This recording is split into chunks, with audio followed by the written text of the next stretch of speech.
हाँ, कक्षा 8 गणित। इसके पहले हमने अध्ययन किया था परिमेय संख्या के बारे में इकाई 1 में। अब चलते इकाई 2 में जो वर्गमूल के बारे में अध्ययन करेंगे। तो सबसे पहले आता है वर्ग। वर्ग क्या होता है?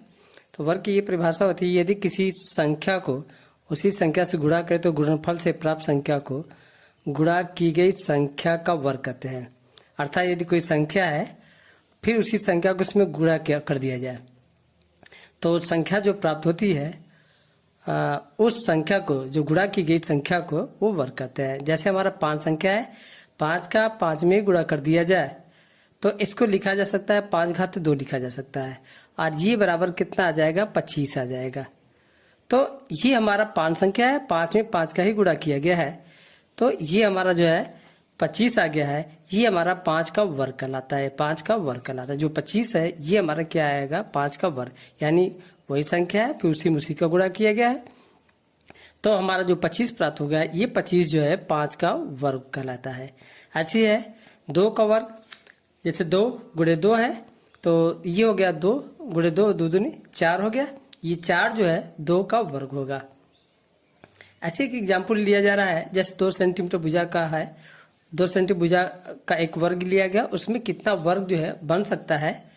तो इसके लिए हमारा जो है हम क्या करते हैं, 1 सेंटीमीटर कितना बनेगा, तो हमने 1 सेंटीमीटर एक निशान लगा दिया, फिर 1 सेंटीमीटर हो गया, 1 सेंटीमीटर पर निशान लगा दिया गया।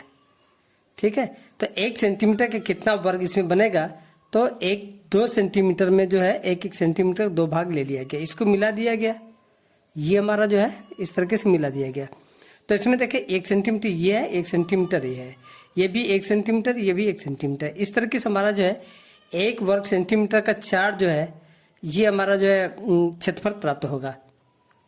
ठीक है, तो ये हमारा जो है 2 सेंटीमीटर वर्ग में जो है 1 वर्ग सेंटीमीटर का जो है 4 क्षेत्रफल प्राप्त होगा। जैसे और उदाहरण लिया गया है हमारा -1, तो -1 का वर्ग कितना होगा? 1 होगा। चूंकि ऋण है, ऋण का वर्ग यानी ऋण गुणा ऋण ये हमारा धन होगा, तो ऋण का गुणा ऋण हमारा धन होगा। 1 का वर्ग कितना होगा? 1 ही होगा, और 1 का वर्ग 1 ही होगा। ठीक है, और इस तरीके से देखा जाए कि जो एक संख्या प्राप्त है वो हमारा ऋण 1 और 1 यानी धन ऋण 1 और धन 1 दोनों का वर्ग 1 ही है। ऐसे हमारा लिया जाए ऋण 3 का वर्ग कितना होता है? 9 होता है, ये धन होगा, और फिर 3 का वर्ग ये भी 9 होगा।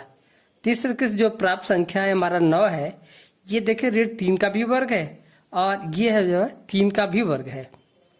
यानी जो ये 9 है ऋण 3 का वर्ग, ये हमारा और धन 3 का वर्ग भी है। तो इस तरीके से जो है हमारा जो है 9 जो है वर्ग जो है ऋण 3 और धन 3 ये दोनों का वर्ग प्राप्त होता है।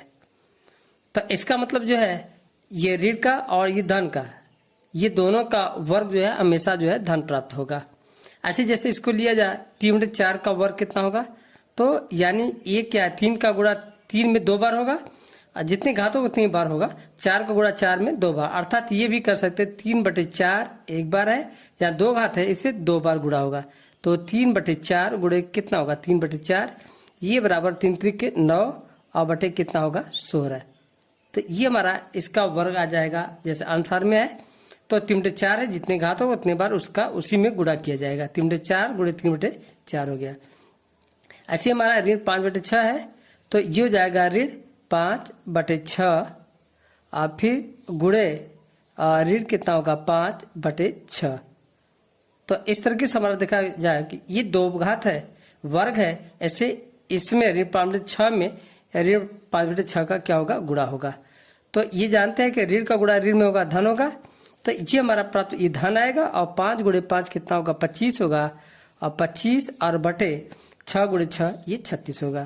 तो ये हमारा किसी संख्या का वर्ग है, या पूर्ण संख्या है या परिमेय संख्या है, इसका वर्ग जो है इस तरीके से जितने वर्ग है तो उसी में उसी का गुणा कर देते हैं।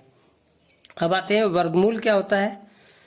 जैसे वर्ग की प्रतिलोम संक्रिया वर्गमूल कहलाती है, यानी वर्ग की प्रतिलोम संख्या। जैसे है धन का प्रतिलोम संक्रिया क्या होगा? ऋण होता है। भाग की प्रतिलोम संक्रिया क्या होता है? गुणा होता है, या गुणा का जो है प्रतिलोम संक्रिया क्या होगा? भाग होगा। इसी तरीके से वर्ग का प्रतिलोम संक्रिया क्या होगा? वर्गमूल कहलाता है। इसको हम जो है इस चिन्ह से प्रकट करते हैं। यह है कड़ी का चिन्ह है, इससे हम प्रकट करते हैं। तो जैसे हमारा है ऋण 1 का वर्ग 1 होगा और धन 1 का वर्ग 1 होगा, ये दोनों है। तो इस तरीके से देखा जाए, इनका वर्ग 1 आ गया, इनका भी वर्ग 1 आ गया। ऐसे इसको भी देखे, ऋण 3 का वर्ग अभी इसके पहले बताया गया कितना होगा, 9 होगा, और 3 का वर्ग ये भी कितना होगा, 9 होगा। तो इस तरीके से जो देखा जाए कि जो संख्या 9 प्राप्त होगा, ये ऋण 3 का वर्ग भी है और धन 3 का वर्ग भी है। तो इस तरीके से देखें कि हमारा जो ये हमारा जो है इसका वर्गमूल क्या होगा। तो इसका जो है प्रतिलोम संक्रिया, यानी एक दोनों का आया है ना, यहाँ पे 1 का भी है, इसका भी 1 है, इसका भी वर्ग 1 है, तो इसका प्रतिलोम संक्रिया यानी इसका जो वर्गमूल होगा, यानी 1 का वर्गमूल होगा, ये हमारा धन और ऋण 1 होगा, यानी धन भी होगा ऋण, क्योंकि इनका वर्ग कर देंगे तो 1 आएगा। ऐसे हमारा जो है जैसे 9 ये है, ये 9 प्राप्त हुआ है, इसका भी वर्ग है 9 है, इसका भी वर्ग 9 है, तो इनका हमारा जो है वर्गमूल होगा हमारा, ये धन भी होगा और ऋण भी होगा, क्योंकि 9 वर्ग करने पर हमारा दोनों का 9 आया है, तो इसका प्रतिलोम संक्रिया जो है हमारा, ये हमारा धन होगा, ये ऋण होगा। तो इस तरीके से हमारा जो है ये प्लस और माइनस क्या होगा, 3 होगा। तो ये हमारा वर्गमूल कहलाता है। अब चलते हैं पूर्ण संख्या। पूर्ण वर्ग संख्या क्या होती है, इसको भी थोड़ा सा अध्ययन करेंगे। पूर्ण वर्ग संख्या हमारा क्या होगा, जैसे 1 का वर्ग 1 होगा, फिर 2 का वर्ग कितना होगा, 4 होगा, और फिर 3 का वर्ग हमारा 9 होगा, और 4 का वर्ग कितना होगा, 16 होगा, और 5 का वर्ग कितना होगा, 25 होगा, और 6 का वर्ग कितना होगा, 36 होगा, 7 का वर्ग कितना होगा, 49 होगा, जैसे 9 का वर्ग हमारा होगा 81 होगा, और 12 का वर्ग 12 गुणे 12 कर देंगे तो 144 आएगा। तो ये हमारा जो है जैसे 144 12 का वर्ग है, ये हमारा 81 9 का वर्ग है, 49 7 का वर्ग है, 16 4 का वर्ग है। ठीक है, तो इस तरह से हमारा जो है इस प्रकार की संख्याओं को वर्ग के रूप में व्यक्त किया जा सकता है, यानी 144 को वर्ग के रूप में लिखा जा सकता है, 81 9 के वर्ग के रूप में लिखा जा सकता है, यानी ये सब संख्याओं को हम क्या करते हैं, वर्ग के रूप में लिख सकते हैं। लेकिन अब आता है किन संख्याओं को हम वर्ग के रूप में लिख सकते हैं, किसको नहीं लिखा जा सकता, कैसे मालूम कि ये वर्ग है कि नहीं है। तो ये हमारा जैसे ये सब तो मालूम है कि हमारा इसको वर्ग के रूप में हम लिख सकते हैं। तो अब किसको लिखा जा सकता है किसको नहीं, ये परीक्षण कैसे करेंगे, इसके लिए हमने उदाहरण लिया है। जैसे एक ज्ञात कीजिए कि 225 से एक पूर्ण वर्ग संख्या है कि नहीं है। तो इसको ज्ञात करना है, तो ये देखते हैं कि किससे कटता है। पहले हम छोटी संख्या से काट देंगे, देखिए 3 से कटेगा, और 3 सत्ते 21, 1 बचेगा, 3 बचे 15 हो गया। फिर देखेंगे 3 3 दूनी 6, और 3 बचे 15। अब 3 से नहीं कटेगा, ये हमारा कटेगा 5 से, तो ये बचे 25 हो गया। अब फिर ये हमारा जो है 5 से काटे या छोड़ दे, तो इसका जो गुणनखंड होगा ये हमारा 225 हो गया, और 225 का गुणनखंड हमारा होगा 3 गुणे 3 गुणे 5 और गुणे क्या होगा 5 होगा। तो ये हमारा इसका गुणनखंड आएगा 3 गुणे 3 और गुणे 5 और गुणे क्या होगा 5 होगा। एक यहाँ 5 है, तो ये हमारा इसका गुणनखंड आ गया। तो देखिए 3 2 बार आया है और 5 2 बार आया है। इसका मतलब जो है इसको लिखा जा सकता है 3 का वर्ग होगा, 5 गुणे 5 5 का वर्ग होगा। ये दोनों संख्या है 3 का वर्ग होगा, अर्थात ये हम कर सकते हैं ये हमारा 3 का वर्ग है और गुणे कितना है 5 का वर्ग है। यानी ये इसका मतलब हो गया कि ये वर्ग के रूप में 3 गुणे 5, इसको हम ये भी कर सकते हैं 3 गुणे 5, चूंकि गुणा है इसे दोनों का वर्ग है, तो 3 का वर्ग गुणे 5 का वर्ग हो गया।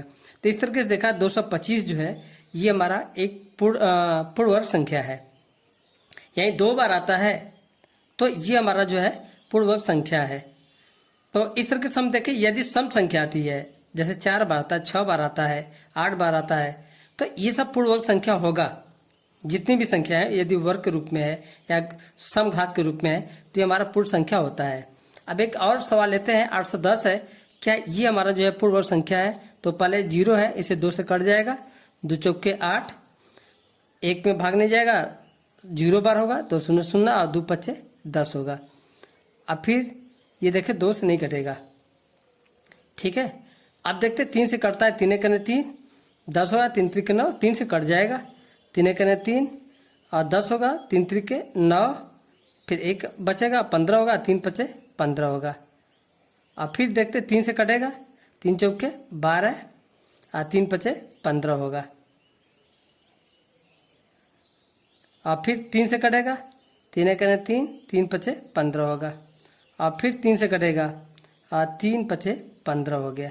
तो इसको देखिए हमारा जो है 810 का गुणनखंड होगा, 810 का गुणनखंड होगा 2 गुणे 3 गुणे 3 गुणे 3 गुणे 3 गुणे 5, 2 गुणे 3 गुणे 3 गुणे 3 गुणे 3 और गुणे 5। ये है ना 1 2 3 4 5 6, 1 2 3 4 5 6, ये हमारा। अब देखते हैं कौन सा वर्ग है, कितने बार आया है। जैसे ये हमारा 2 बार आया है, ये भी हमारा 2 बार आया है, ठीक है। तो ये भी वर्ग है, ये भी वर्ग है, यानी घात 4 भी हो सकता है। तो इसको हम ये लिख सकते हैं 2 और गुणे 3 का वर्ग और गुणे 3 का वर्ग और गुणे 5, ठीक है। तो यहाँ पे ये देखा जाए कि जैसे 2 गुणे 5, 2 एक बार है, 5 भी एक बार है, और 3 का वर्ग है और गुणे 3 का वर्ग है। तो इस तरीके से हम देखें कि ये तो वर्ग है, ये भी वर्ग, लेकिन ये 2 जो है एक ही बार है, ये भी क्या है, एक ही बार, ये किसी का वर्ग नहीं है। अर्थात जो है हमारा 810 पूर्ण वर्ग संख्या नहीं है, क्योंकि इसका जो अभाज्य गुणनखंड 2 और 5 है, ये किसी का वर्ग नहीं है। वर्ग होता 2 घात होगा या 4 घात होता तब तो हमारा पूर्ण वर्ग संख्या होता, इसलिए 810 किसी का पूर्ण वर्ग संख्या नहीं है। यदि हम कोई ऐसी संख्या ले कि उसी में उसी का गुणा कर दे तो 810 आएगा, ये नहीं आ पाएगा। इससे हमारा जो है 810 जो है पूर्ण वर्ग संख्या नहीं है। तो ये हमारा जो है आज इतना ही। और जो है अध्याय 2 का यदि कुछ सवाल आएगा तो अपना कर लेना, और आज तो नहीं, कल उसको जो हम भेज भी देंगे। और कुछ अभी बताना है तो ये इतना जो है एक बार रिपीट कर लेना, ठीक है। धन्यवाद।